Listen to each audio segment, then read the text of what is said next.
এই নেন স্যার আপনার পার্সেল। ধন্যবাদ ভাই। ঠিক আছে স্যার, এখন আমি আসি। ঠিক আছে।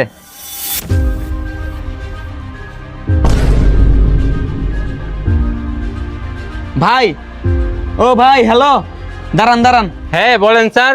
ভাই আপনার তো জুতা ছিঁড়া, ঠিক মতো হাঁটতেও পারতাছেন না। হ্যাঁ ভাই, কি আর করা, জুতারও ছিঁড়ে গেছে, আর এখন তো শিলায় উঠতে পারতাম না। হুম, আর সেলাই না, নতুন জুতা। নতুন জুতা? হ্যাঁ নতুন জুতা। আরে আপনাদের মতো কিছু ভালো লোক এই সমাজে আছে বলেই আমরা একটু আরাম করতে পারি। আর নতুন জুতা, নতুন জামা কাপড়, এগুলো আমাদের না পরে আপনাদের সবার আগে পরা উচিত। আরে রোদ বৃষ্টি ঝড় তুফানের মাঝেও আপনারা এই কষ্টের কাজ করে পরিবারের মুখে হাসি ফুটানোর চেষ্টা করেন। তবে আপনারা এই কেন জামা কাপড় কিংবা জুতা সেলাই করে পরবেন? আরে আপনারা এই তো এই দেশের গর্ব, এই দেশের রত্ন, তাই সবচেয়ে ভালো সুযোগ সুবিধা সবার আগে আপনাদের দরকার। একজোড়া ভালো দেখে নতুন জুতা কিনে নিবেন।